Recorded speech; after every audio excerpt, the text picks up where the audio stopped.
Bom dia, pessoal. Esse trabalho vai tratar sobre os princípios que se mostram satisfatórios no ensino e na aprendizagem de movimentos, conforme o autor alemão Manfred Muckenhout. No caso, o texto selecionado ele se encontra dentro de um livro de 1983, escrito por vários outros autores alemães, em que o Muckenhout vai justamente discorrer sobre os princípios metodológicos de ensino e da aprendizagem de movimentos. Isso tudo relacionado com o planejamento do ensino e as melhores sequências pedagógicas conforme visto pelo autor, para a aprendizagem de novos movimentos e até mesmo de uma família de movimentos esportivos. Assim, em uma primeira seção desse texto, o autor discorre sobre o ensino e aprendizagem de movimentos que ocorrem desde uma forma elementar até a forma fina aprimorada. Isso é visto nessa imagem, onde o iniciante está realizando a técnica do backhand no tênis mesa. Então isso decorre uma pré-forma, evoluindo para uma forma rústica, onde o praticante já exibe um maior controle, maior emprego de articulações, até mesmo de equilíbrio, e evolui com o exercício para a forma fina, que é o movimento objetivado que o instrutor vai estar ensinando para o aprendiz. No caso, as tarefas básicas para esse ensino, elas empregam a demonstração dos movimentos objetivados. Então, isso é a forma fina do movimento. Então, o instrutor vai mostrar qual é o movimento idealizado. Ou pode ser também pela forma simplificada dos movimentos, né? Já compatível com o nível do principiante. Em sequência à demonstração vem a prática, sob a forma de exercícios ou jogadas. E essa prática ela vai sendo ordenada, vai sendo executada conforme graus de dificuldade, conforme os movimentos vão sendo evoluídos na sua aprendizagem. E sempre acompanhado da correção do movimento, que vem seguida de outras demonstrações e esclarecimentos que se façam necessários. Assim, esses exercícios que estão inseridos dentro de um planejamento, são feitos conforme um critério, de uma forma planejada, eles se enquadram conforme uma série de exercícios, formas jogadas, exercícios de controle ou formas de treinamento. Tudo isso vai ser mais bem descrito mais para frente. Sempre em paralelo, existem os exercícios de fixação e estabilização que vêm para corrigir aqueles defeitos que não se deseja que virem vícios. Então é muito importante destacar nesse slide aqui a função dos exercícios de controle, que checa, né, faz a avaliação dessa aprendizagem por parte do professor sobre o movimento que vai sendo aprendido, e dos exercícios que ocorrem para a fixação do movimento aprendido e sua estabilização em rumo à forma fina ao movimento objetivado.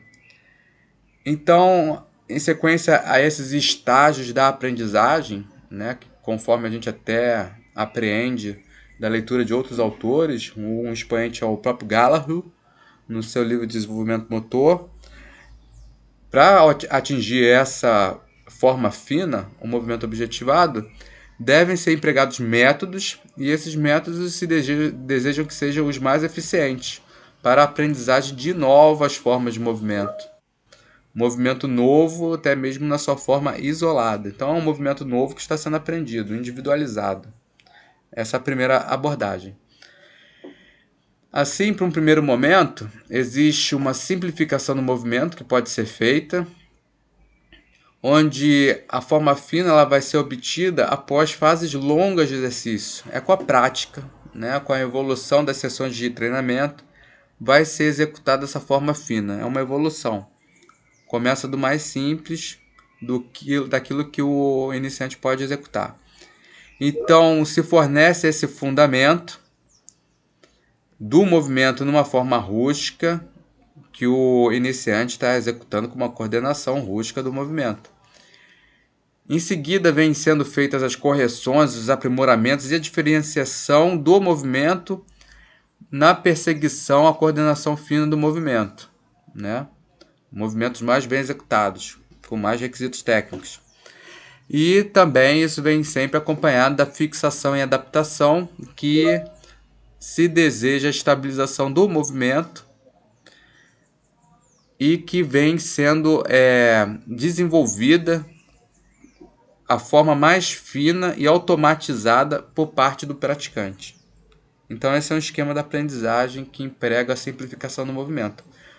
Aqui é um exemplo, né, em que há o iniciante executando sobre a instrução da faixa preta um movimento, um dos primeiros movimentos do judô, que é o osotogari, uma entrada de perna para projeção, em que algumas características, né, não estão sendo tão bem atencionadas. Então assim, não há a gola, a pegada na gola, o desequilíbrio não está havendo, mas a ideia básica, o fundamento, que é varrer com a perna, ele está jogando a perna lá, mesmo que a perna, o próprio pé também não seja o mais bem executado tecnicamente, né, por causa do pé de palhaço. Mas é a simplificação do movimento. E com as intervenções e as repetições, isso vai evoluir para a forma fina.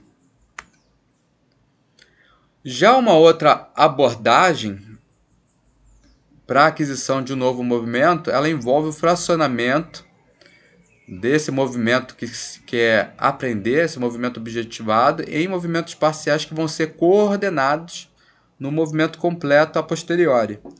Então, o exemplo do judô é muito claro, porque isso faz parte do fundamento técnico do judô, onde uma projeção ela se divide em algumas sequências de movimento. Então, a primeira pegada, o desequilíbrio, a entrada, a projeção e o domínio. Então são várias etapas que vão sendo dominadas uma a uma, podem ser executadas em repetição uma a uma também, discriminadamente, mas que ao final são compostas em um movimento único. O autor ainda destaca que o movimento ele tem essa indicação para ser sempre aprendido como um todo. Ainda assim, isso existe uma polêmica, pois há certos movimentos que não podem ser aprendidos a não ser por partes, devido à complexidade, né, da técnica e do desenvolvimento do indivíduo. O autor não se aprofunda nesse mérito, mas uma outra referência provê a justificativa para tanto, que é o livro Motor Learning and Control, feito pelo autor McGill, nessa referência. Um outro princípio com relação a aprendizagem de um movimento novo, de uma forma isolada, tem a ver com o emprego de auxiliares de movimento. Nesse caso, tem esse plinto, que serve como um auxílio, né, o equipamento de auxílio, e o próprio instrutor, que também vai prover o auxílio, estabilizando o movimento, auxiliando e provendo a finalização controlada desse movimento. Então, o indivíduo que não seria capaz de executar de primeira uma como é que se chama? Um handstand. Se segurar na mão, né, de ponta cabeça. Ele vai ser capaz, em função da estabilização do core, do próprio controle que o instrutor está facilitando para o indivíduo, e tudo isso sendo fornecido como experiência de forma que haja a aprendizagem de movimento. Já a partir do momento em que há a aquisição de um primeiro movimento, o autor ele se debruça sobre a aquisição de novos movimentos, já a partir de um previamente estabelecido. Isso se dá em função de que um movimento se relaciona com o outro através da familiaridade. Então essa é uma outra fase que o autor acentua. Então existe a aprendizagem por etapas, em que movimentos são construídos uns sobre outros, mas com progressão de dificuldade, em uma sequência linear. O exemplo são esses rolamentos para frente, onde são ofertadas possibilidades de movimento com graus de dificuldade similares, mas cada vez maiores, e que se completam reciprocamente. Então, em primeiro ponto, há o rolamento para frente, em seguida há esse rolamento sobre um obstáculo baixo, sobre o plinto. Em seguida, há um rolamento e o apoio sobre o plinto transversal, já numa altura mais alta, chegando à etapa do mortal para frente.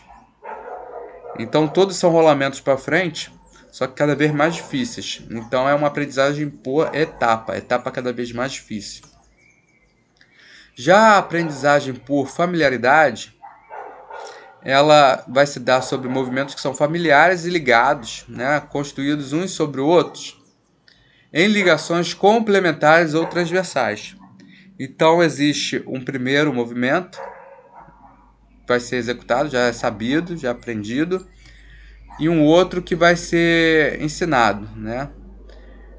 E ele tem uma familiaridade, uma ligação, mas não é igual o aprendizagem por etapa, não é uma dificuldade a mais de um movimento que seria mais simples, mas é um outro movimento, só que ligado em função de uma sequência lógica. Então, por exemplo, existe na natação o nado crawl. Existe a técnica do nado crawl, e quando você se aproxima da borda da piscina, você vai executar uma virada olímpica que não é o nado, é uma outra técnica diferente, mas que tem essa familiaridade, né? Ela se liga. Então, a partir de uma técnica prévia, você vai executar uma outra técnica. E no judô, aqui um outro exemplo do judô, existe essas técnicas de perna, denominadas Outigari e Uchimata, em que uma puxa a outra, pode ser executada em sequência, e após a projeção, há o aprendizado de uma nova técnica, dessa vez de luxação, sobre uma chave de braço. Então, o que se destaca na decisão sobre a sequência pedagógica é que a aquisição de um movimento, desse novo movimento, esse aprendizado, pode requerer necessariamente que um outro movimento esteja sendo executado previamente. Então, é a natação com a virada. Você não pode executar a virada sem a natação, não faz sentido. E essa hierarquização dentro da sequência pedagógica, ela vai se dar conforme os outros procedimentos, também por critérios de dificuldade. Então, sempre evoluindo da forma mais simples para mais complexa. Aqui, de uma forma gráfica que o texto fornece, nós temos que ao centro existe esse rolamento mais simples, com relação a rolar sobre um obstáculo baixo, e em seguida você pode fazer esse rolamento para a sentada afastada sobre uma paralela. Então, é movimento sobre equipamento diferente, são movimentos diferentes, mas que eles se ligam, né, numa sequência aí de ginástica. Então, é um outro exemplo que o texto fornece. Então, foi destacada a aprendizagem de novo movimento de uma forma isolada, movimentos interligados, né, ou linearmente, em complexidade, ou por familiaridade, né, fazendo sentido dentro de uma sequência lógica de execução.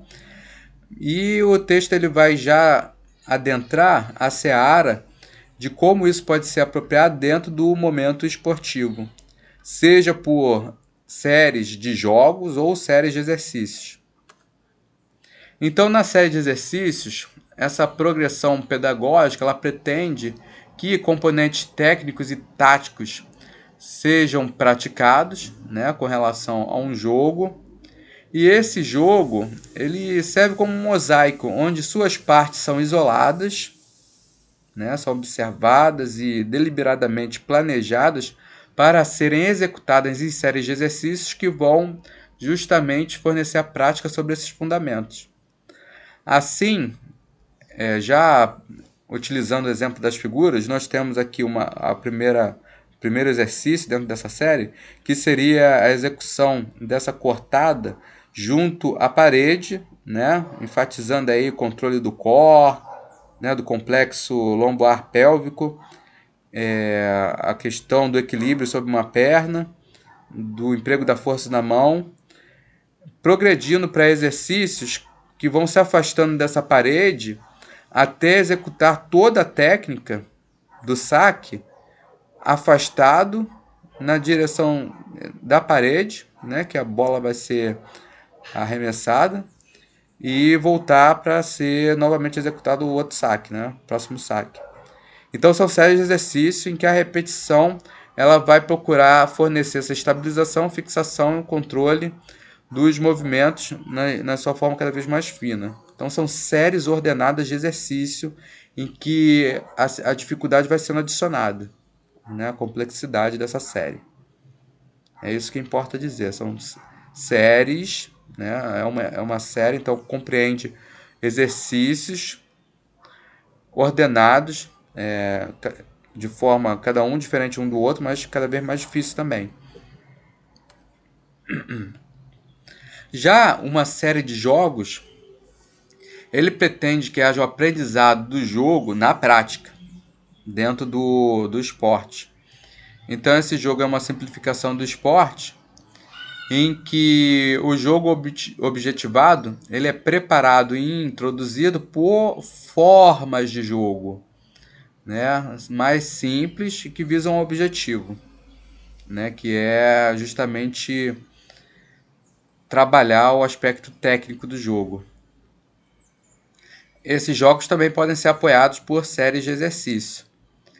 Então, no caso aqui, existe um exemplo em que se poderia pensar num jogo de vôlei e que se exercitaria o fundamento técnico do passe, do toque, e pensando em realizar ponto utilizando o toque, só o toque, às vezes com menos jogadores também. Aqui no outro caso existe um fundamento tático técnico e tático sendo realizado no sentido de colocar uma dificuldade para que haja um aprendizado da técnica do vôlei, onde 3 jogadoras estão indo contra 6 jogadoras, né? Então isso vai forçar que elaborações mentais e de técnica sejam empregadas. Como conclusão, o que o artigo oferece são procedimentos metodológicos, que é o como. Pode ser facilitada a aprendizagem de movimentos esportivos, onde bons resultados são obtidos justamente a partir de um planejamento e execução. Assim, são 3 fases mais bem delineadas.